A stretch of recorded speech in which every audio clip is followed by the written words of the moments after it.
everybody, and welcome back to Natalie Reads, formerly known as A Court of Words and Pages, rebranding.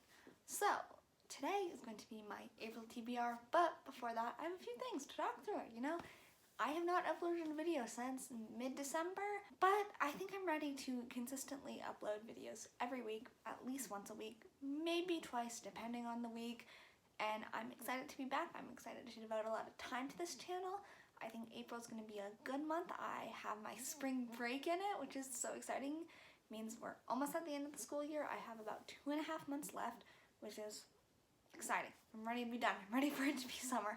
So during spring break, I'm hoping to do a lot of reading. In April, I have 2 readathons I am participating in. The first Realmathon, which is hosted by Coverage with Cassidy. This is a readathon where there's 4 different teams and you're picking a team. And the goal is to be, at the end of the readathon, the team with the highest points. So when you read a book, there's a list of 40 prompts that you can pick to see if your book fits the prompt. And with the prompts, they either add points to your team or take points away from the other team. So yeah, that one will be more as I go throughout the month. As I read books, I'll just check the list once I'm done and see what prompts fit the book. So that one's more just, I'm not gonna think about what prompts fit the book when I pick it up. It'll be more once I'm done. But the readathon that matters for what books I do pick up is the Magical Readathon, which is hosted by G at Book Roast. Of course, I will leave out the announcement videos down below. But this is, of course, more of a structured one where you need to read a book that has this prompt. So, really quickly, the thing I'm studying is going to be the Godseer, which is exclusive to my conclave. I don't know, I forget the word. Because I am part of the Archivist, so I'm going to be going for the Godseer position. I don't know what it's called.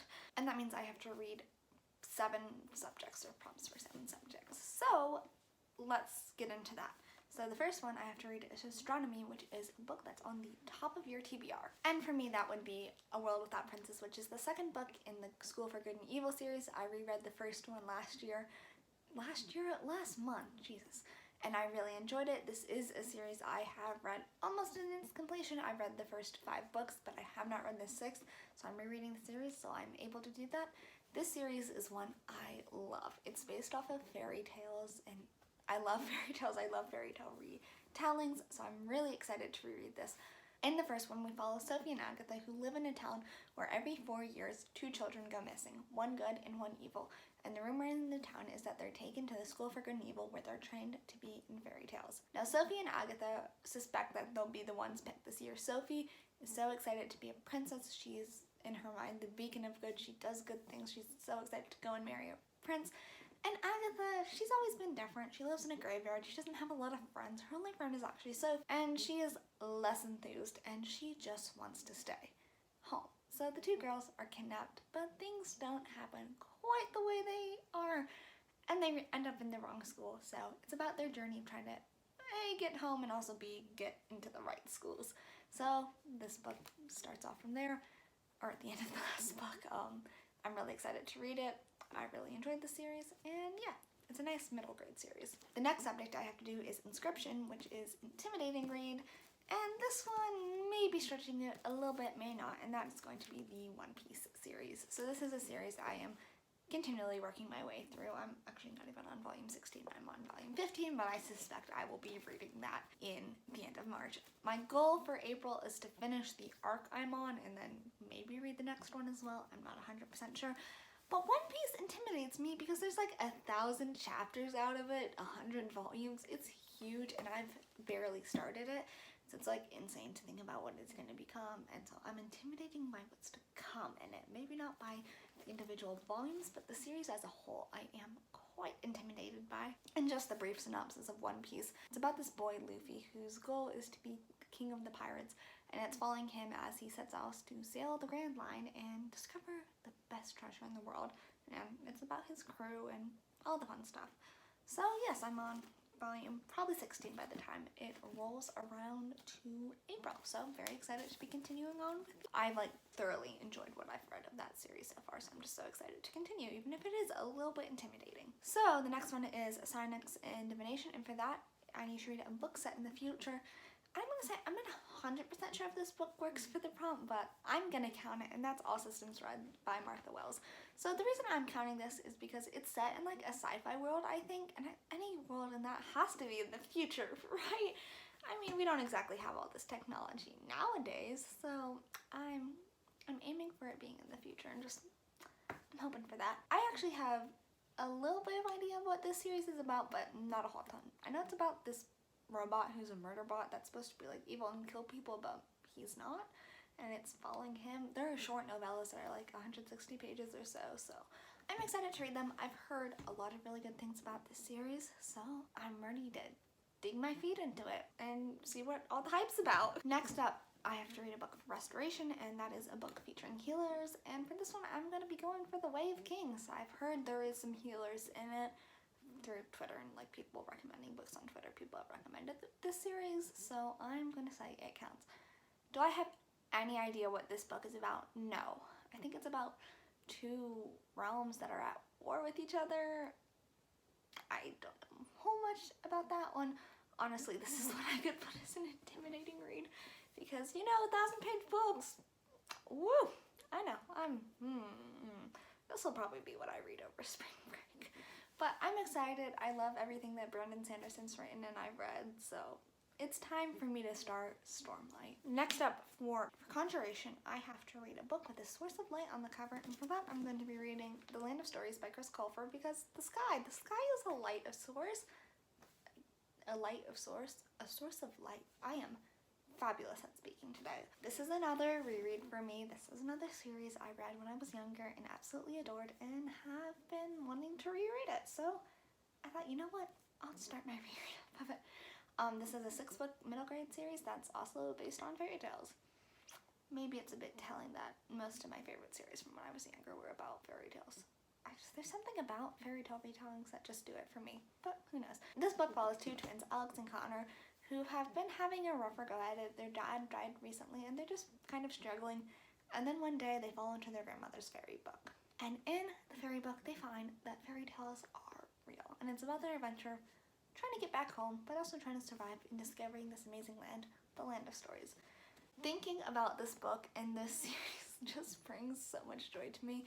I mean, I still remember like getting the last book in the series in the mail and like reading it because I was so excited. I remember talking to my friends when I was younger about just how excited I was to read this book because it was so good.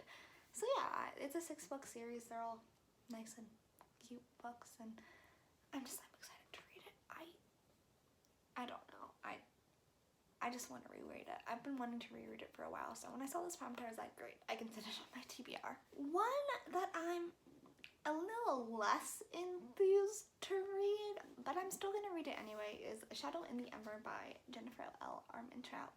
This is the first book in her new like series that's like the prequel to the Blood and Ash series, and like the 4th book in this like overall universe, because you're supposed to read the books in order. Now, I did DNF for Crown of Gilded Bones.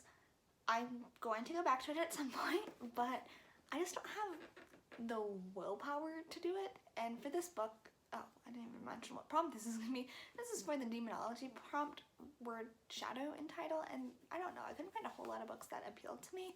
So I was like, you know what, I'll do this one, and hopefully if this book is good enough, it'll give me the motivation to continue on and finish reading Crown of Gilded Bones. And if it doesn't, then I know I can just let the series go and I don't need to continue. But A Shadow in the Ember will hopefully be one I read. I have it requested from my library, so it's coming to me. And I'm hoping it gives me the motivation I need to get back into this series, because the next book in it just came out and like there was a lot of buzz over this, so I need to get around to reading it. I think this book like follows some of the gods that have been appearing in the more recent books in the From Blood and Ash series. So besides that, I don't know a whole lot. But Goodreads does have a synopsis, so I can read it. Born shrouded in the veils of the Primals, a maiden as the fates promised, Seraphina Morel's future has never been hers. Chosen before birth to uphold the desperate deal her ancestors struck to save his people, Sarah must leave behind her life and offer herself to the primal of death as his consort. However, Sarah's real destiny is the most closely guarded secret in all of Lassania. She's not the well-protected maiden, but an assassin with one mission, one target. Make the primal of death fall in love, become his weakness, and then end him. If she fails, she dooms her kingdom to a slow demise at the hands of the rot. Sarah has always known what she is, chosen, consort, assassin, weapon. A specter never fully formed, yet drenched in blood. a monster, until him. Until the primal death's unexpected words and deeds chase away the darkness gathering inside her. And his seductive touch ignites a passion she's never allowed herself to feel and cannot feel for him. But Sarah has never had a choice. Either way, her life is forfeit. It has always been, and she has been forever touched by life and death. So yeah, sounds interesting. I'm excited to read it, and I will. The final prompt I have to get for this magical readathon is the lore prompt, which is read a book inspired by mythology, and that is going to be what I read Daughter of the Moon Goddess for, as this is inspired by Chinese mythology. So this is one that came out earlier this year and got like a lot of hype, a lot of buzz, a lot of people are talking about it, a lot of people were reading it and loving it, and I was like, you know what, I want to read this too. So yeah, it's inspired by Chinese mythology. I've heard so many amazing things by it. People are just loving it. So I believe this book is about this girl who's the daughter of the moon goddess. Maybe she lives on the moon, but then one day she has to flee because her mother has been hiding her, and she's trying to save her mother or something. I don't know a lot about this, but I'm excited to read it, and I've heard a lot of really good things, so it's going on the TBR. So this is what I physically have of my TBR, but I also need a Shadow in the Ember, Way of Kings, and All Systems Red to complete it, so that's certainly going to be a hefty undertaking this month, but like I said, I have spring break, so hopefully I should be doing a lot of reading there. I just have two other things that I want to read this month. First up is Fruit Baskets Volume 1. Honestly, this is one I could get to before the end of March, but I'm not 100% sure if that's going to happen, so I thought I would put it on this list, and, you know, just in case I don't get to it, it is due back at the library fairly early into the month of April, so I should be getting to it, but you never know. And then finally, before I start Way of Kings, I do want to read some of the novellas in Arcanum Unbounded by Brandon Sanderson, which has a bunch of novellas from different worlds in the Cosmere. Probably not going to be trying to read all of these because that's a lot, but definitely trying to get to a few of them. But yeah, so I think that's pretty much everything I'm like directly trying to read. I may have a few other things that if I get to it, I'll try to read. Obviously, I have a bunch of romance books on my Kindle that I could read if I wanted to.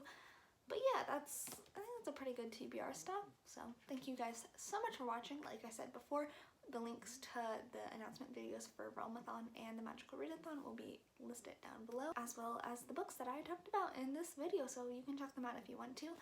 My Goodreads and Instagram are also linked down below if you want to give me a follow there, and subscribe to see more content from me soon. Bye!